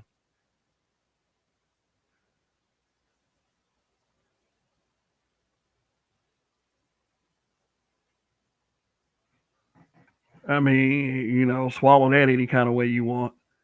But it said I saw an interview where Andrew Tate said they would first try to freeze his accounts and assets, and then they will falsely imprison him, or that doesn't work. They will make him disappear forever. Okay, which you think that? So number one, let's just assume. Number one, would that stop any powers that be from doing all of that? Number one. Number two, how do we know Andrew Tate isn't some type of plant? I mean, just he says a lot of things that are correct. I'll say that much, but I'll get to that in a little bit. If you had to tell someone to apologize, then it won't be a sincere apology. It sure won't. But see, Kyrie did some form of apology, and people were starting to say that he's soft and he bent over and he spread the cheeks and all this other bull crap. You never can fully win people. Never can. Um, Mr. Miller said, I like Pearl, but you're not missing anything. It's the same hellified hell for spewing the same nonsense and being defeated by the same talking points.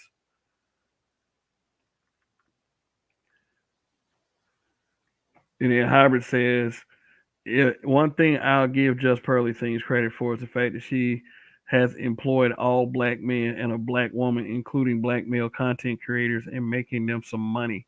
The shame in that is that it had to be through her.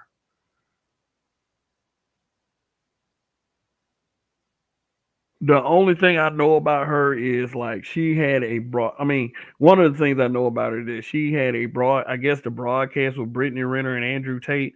I was scrolling down my YouTube and I saw she had 56K people watching. So here's my point in saying this: the Black Manosphere is not responsible for that. All of the combined audiences in the Black Manosphere, if you count as different individual people, they do not combine to say 56K. If Kevin Samuels was still alive and still running broadcast, and he probably would be having 60K people watching him by now. But with his original, he even had 28, 30K people watching that time, and 30K was high for him. You got Just Pearly Things having 56K people watching. That's more than what the Manosphere could ever do. So it's not the Manosphere's fault she's famous. She was put up there. Her algorithm was pushed. Like, damn.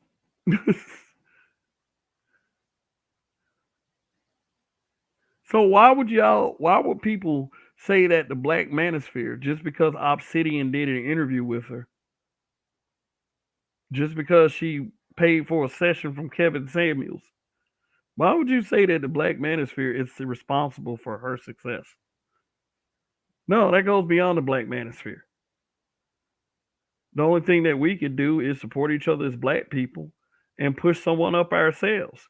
I'm not saying who that person should be, but it is what it is. It's just surprising to me that a white girl would get that popular saying the stuff that we say. I stopped listening to Kevin, Fresh and Fit, and Pearl because every show became the exact same conversation with the same talking points. Only difference is the delivery. And he said again, the Pearly Gatekeeper. So okay, let's not give this too much time. Let me move on. Oh yeah, this right here. Okay, let me look at some of these comments while y'all absorb this one. Hybrid says it annoys me when people call her the queen of the Black Manosphere blindly. Yeah, that's stupid shit. Those are people that are trying to be petty and spiteful toward black men who are actually trying. Just Pearly is a direct disciple to Kevin, and Dad is a one percenter. Then they say she tried to me to an NFL player or some shit like that.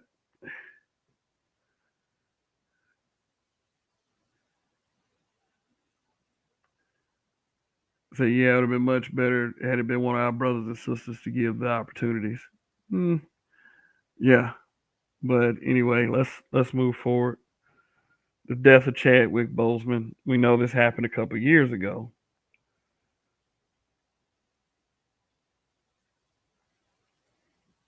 A couple years ago, Chadwick Boseman, passed away. It was due to his battle with cancer, and the what this did was it led to the decision to not recast the character of T'Challa for the Black Panther films, and many wondered what would happen with it. There was a movement that said recast T'Challa, recast T'Challa. Give us another actor, let this character's story continue. Chadwick Boseman and his family would have wanted that. and his brother has been very vocal about it as well as. But you would see what final decision was made due to the release of Black Panther: Wakanda Forever. T'Challa was not recast, and that the one of the primary reasons for not recasting, they were saying it was too soon. Uh,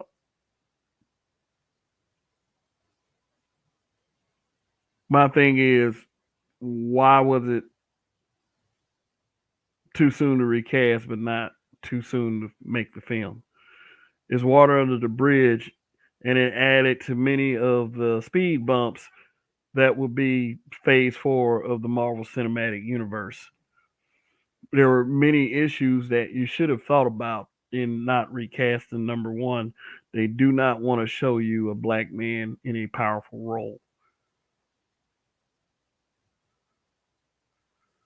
Number two, making money off of a dead black man. They did this very touching tribute to the life of Chadwick Boseman within the film by killing the character off. Yeah, this was a conversation that went on for weeks and weeks, and I had a Black Manosphere Show of the Week. In fact, the last time I did Black Manosphere Show of the Week, it was on Black Panther 2.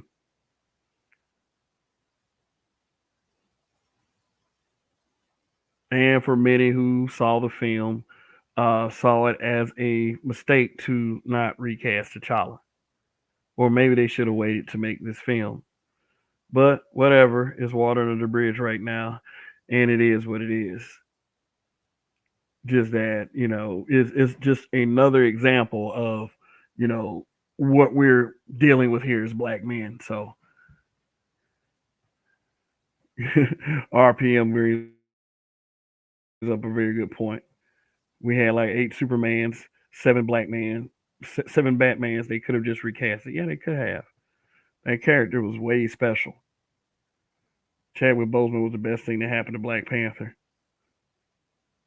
Yeah, Chadwick Boseman might have been one of the best things that ever happened to the MCU. YAS4W. Donnie, what is up? What's the deal? Happy New Year, my brother. My habitual line stepper brother.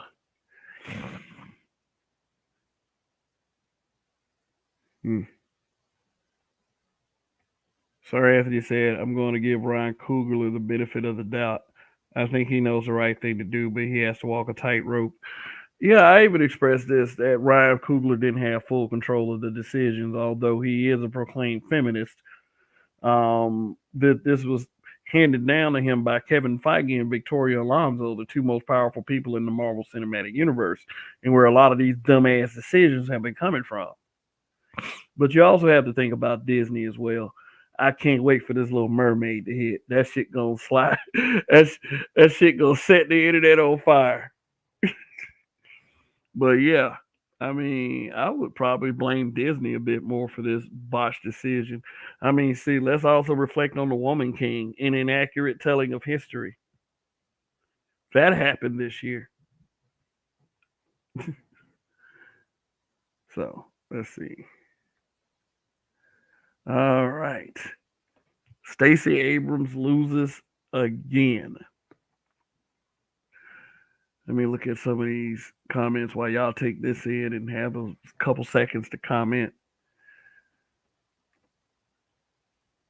Said, just stating my response to your statement about KSFNF JPT info for being redundant at Mr. Mister. The Little Mermaid is doomed to fail.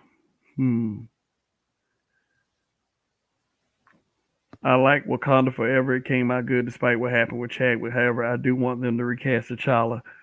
I want us to continue having a black superhero. Thank you for the super chat, Mr. Me Too. That's why we must support black men media. Yep. At least The Woman King was an original screenplay. They didn't hijack a story like Wakanda Forever. You don't feel like The Woman King was hijacked? Wasn't hijacked? I mean, what? The homie. Okay, yeah, that's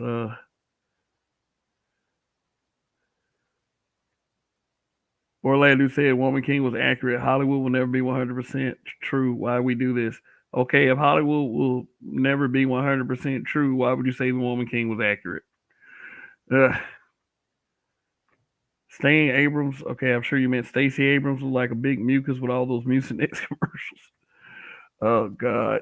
But anyway, Stacey Abrams. The main reason why I bring this up is because weeks before the election, she started doing like little interviews and started making these comments that black men weren't exactly supporting her, and tried to shape it up to be like if she lost, then it would be the fault of black men. If she had all the black male vote, then she would win. The problem with that is when you look at the numbers for this year, even if she had all the black men votes, um, she wouldn't have won anyway.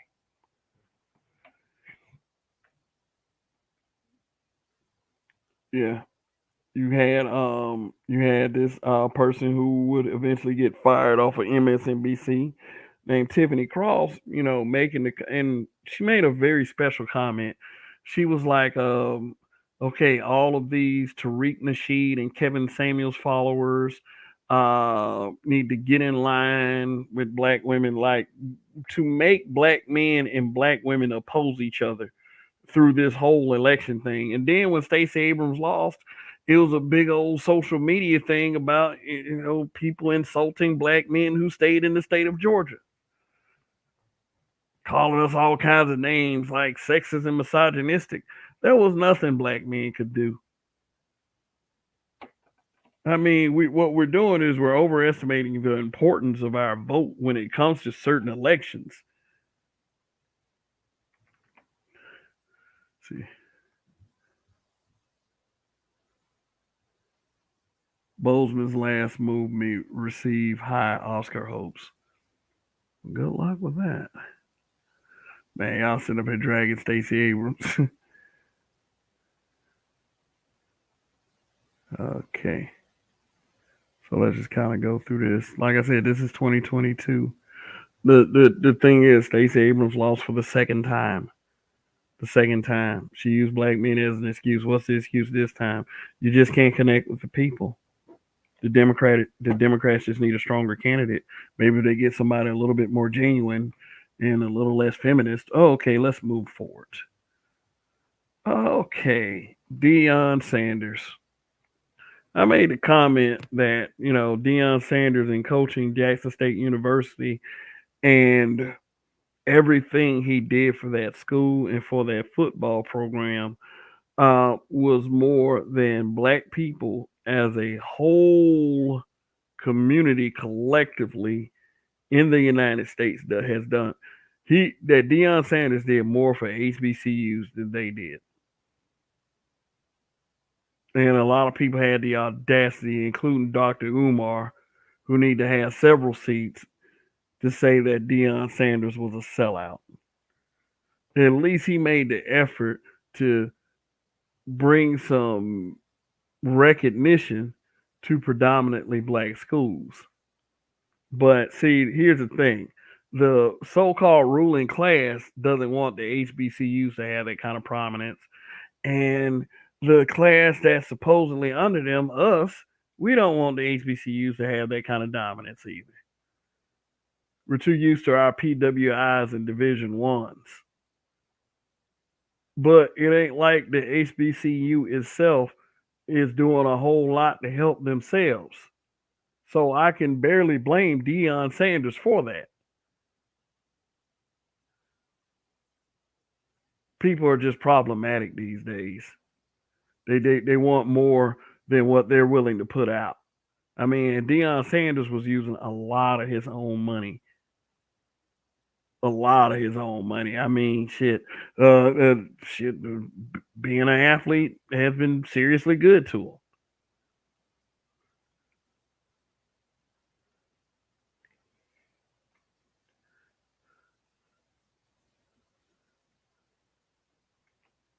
They robbed him of his locker. They robbed his locker room during a football game that he willed into victory. Glad he left.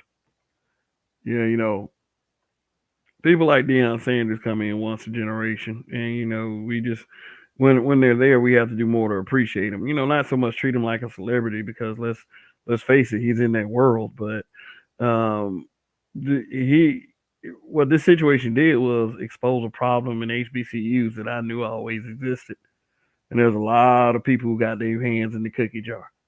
I'll just say it like that.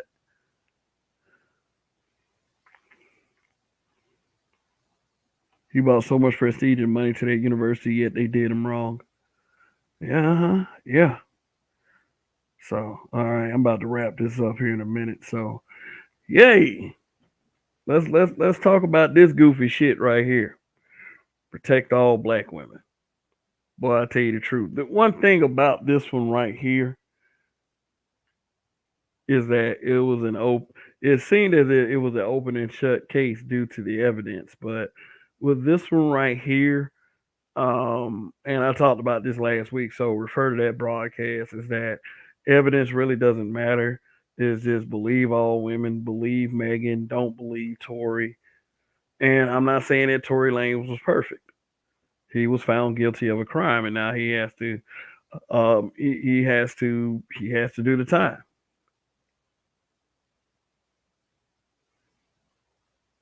His father reacted very badly to his son, and what emotional father wouldn't to his son being carried off like that. Think what he was sentenced to 20. Tory Lanez was sentenced to 22 years. Sorry, Anthony said I didn't follow the case at all. I mean, I barely followed the case, but what I do know about it is it looked as if Tory Lanez was going to get off, but that didn't happen. He was found guilty on all three of the charges he was being tried for. And there might be an appeal in the works, so we'll see what happens with that. But I wouldn't keep my fingers crossed. Tory Lanez learned a really huge lesson that I'm learning through the deaths of black men. Is that you're a black man, you don't matter that much. I'm not saying you don't matter that much. What I'm saying is that you don't matter that much as a black man to these people. Now let's move on to the death of content creators.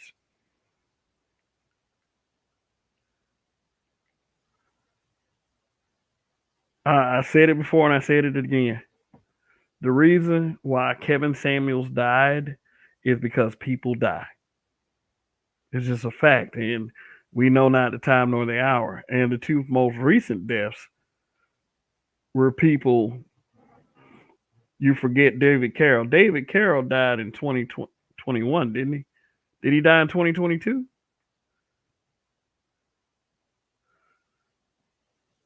I mean, forgive me. But yeah, David Carroll is included in this one too.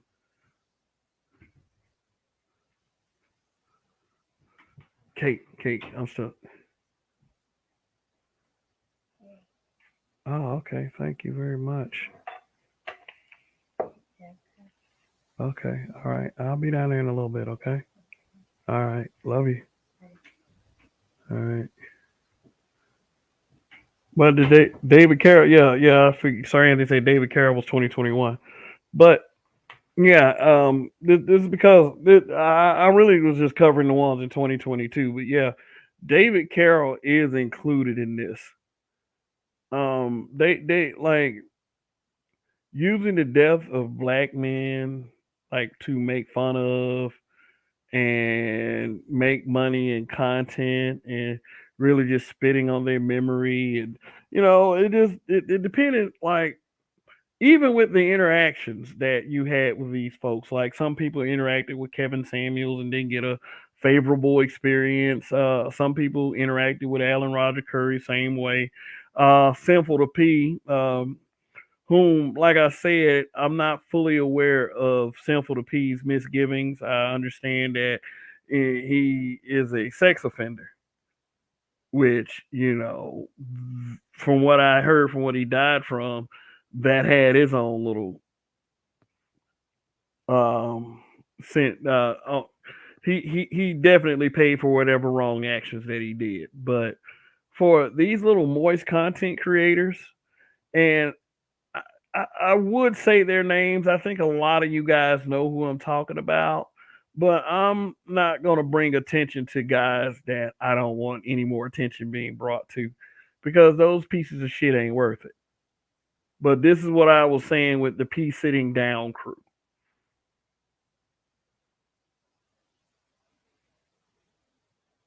That's what I call dudes that went and did this. That made fun of these guys for dying. Even Alan Roger Curry. Alan Roger Curry has had many exceptions to the way the Black Manosphere was delivering messages. He was, and rest in peace to him. But he had a lot of hateful things to say, a lot of hater things to say. Like all we were doing was sitting up here complaining about women. And then when he died, they kind of turned that little vitriol on him too. So I'm not saying that Alan Roger Curry was a simp, because I got into an exchange with him in a comment section at one time. And he was talking about incels and how the manosphere was being looked at as incels. And what he was saying, I couldn't really argue with. He was a very articulate brother. But they even used his memory to be insincere and disingenuous. And not to say that he was a simp, but that's why I was like, simps should shut the fuck up.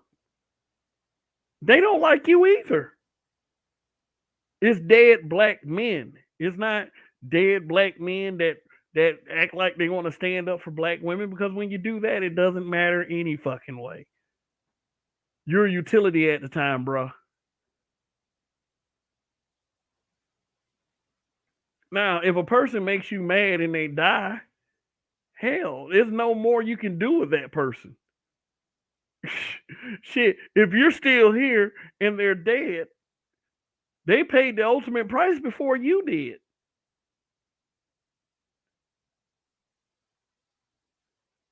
They still, like, Kevin Samuels got cemetery plots in a lot of folks' brains right now, because they can't stop talking about them.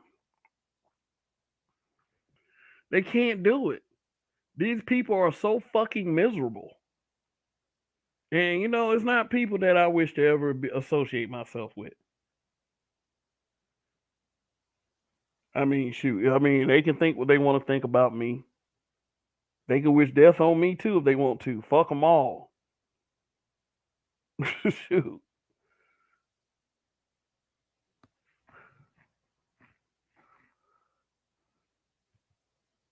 Even the ones, all of the little old, what they call these hoodoo queens. The hoodoo queens that came in David Carroll's comment section after he died. Talking about some we did that. I had a lot to say about hoodoo queens on Facebook. They're supposed to be killing us. And then people put down content talking about the same thing happened to Kevin Samuels. These people are a joke.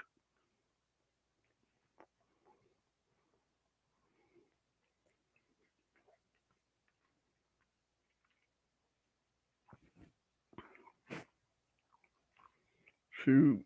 But rest in peace to these guys. They don't have the chances that people that are still here have. Especially those losers out there trying to talk about some black men. Y'all just dying out here. Y'all want to do is talk about females. I mean, well, if we want to start counting, and this is something that I suggest for black men, let's start counting, because that's all they saying. That all y'all out here doing, all y'all out here just worried about women. All y'all want to do is talk about the women's and all this other shit. And I've been brutally honest about this before. I don't give a shit. I don't care. I don't care if what these guys are saying are hurting your feelings. I don't care if you call it SBE, whatever. Shame, blame, explain. I don't care. Too many people are saying too much shit. And these three individuals right here on the screen that are no longer with us prove it. And David Carroll has proved it as well. These people don't give a shit, so fuck them and their feelings. Do it twice as hard, black men. Let's get as many black male podcasters out there as possible. But let's not make the wrong people famous. This is what I mean with like people like Andrew Tate. Are we making the wrong people famous? Andrew Tate is being accused of a lot of crazy shit.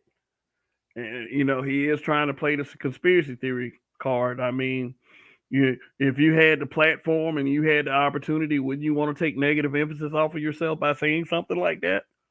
Or it could be the truth because, hey, let's face it, we've been guilty about shit like this before.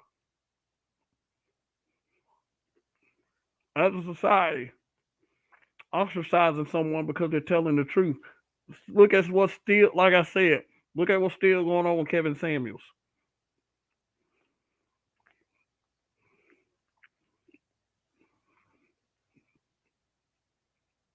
Shoot, Andrew Tate, right now, for me, is of questionable character.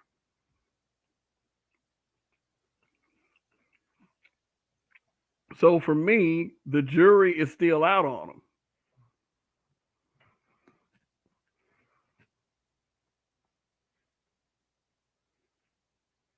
Is he black? Does he have a bit of black in him? It seems that way.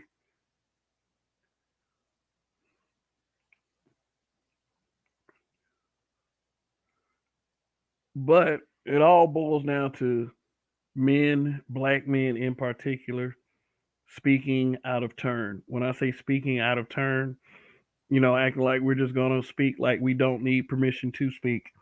And I'm a champion of that.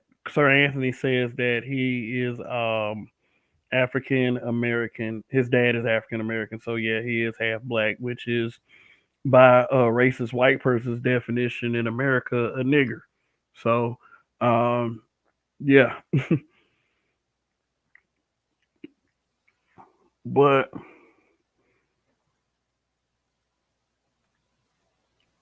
Tate's father, Emory Tate, is the first black chess grandmaster. Oh, okay, so that's why the kid has such prominence.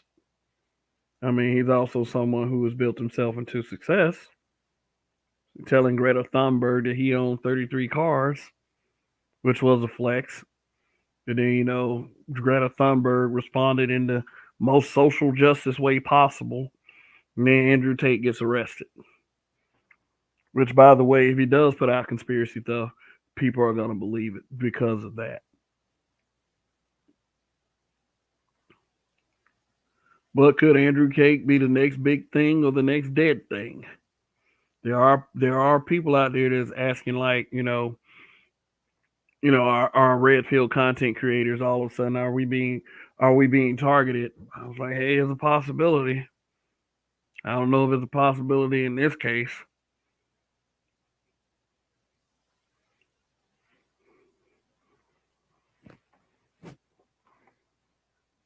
So, anyway, 2022 has been very rough. I mean, hell, I've had a few challenges in 2022 that I'm just like, God damn. Yeah, I mean, but it is something I'll chalk up to regular life. But as far as the social landscape of black people, the social landscape, we're in deep fucking trouble. We are. It's so severe, it's to the point where I don't know if we'll be that much of a community for like within the next 20 years. And there are a group of people out there that want better for us, I would say, but we gotta want it too. We the whole trying to get somebody to change thing, you're wasting your time because they have to want to change. And you know, I just put it out as cautionary tales, by the way. But if anyone is pissed off at me for speaking out of turn, for having a podcast, for saying stuff that they don't exactly agree with. Then the only thing I can say pretty much is get ready because 2023 is about to be one heck of a year, especially for this channel right here. So thanks for you guys sticking it through with me. Let me see about these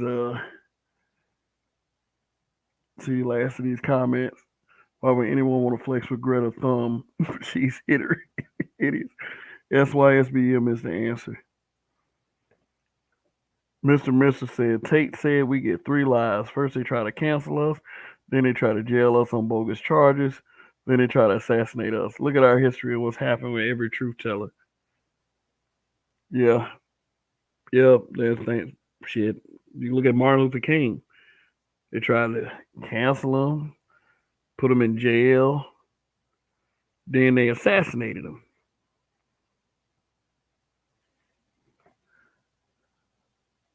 E. Tate Sr. was an attorney. Diaspora L says Black Dad and his paternal grandmother is half black with her parents are mixed. They both have black mothers and white fathers out of slavery, and Tate's mother is British. Hybrid catastrophic impact X83rd Power says the social contract between black men and black women have been shredded into a million pieces.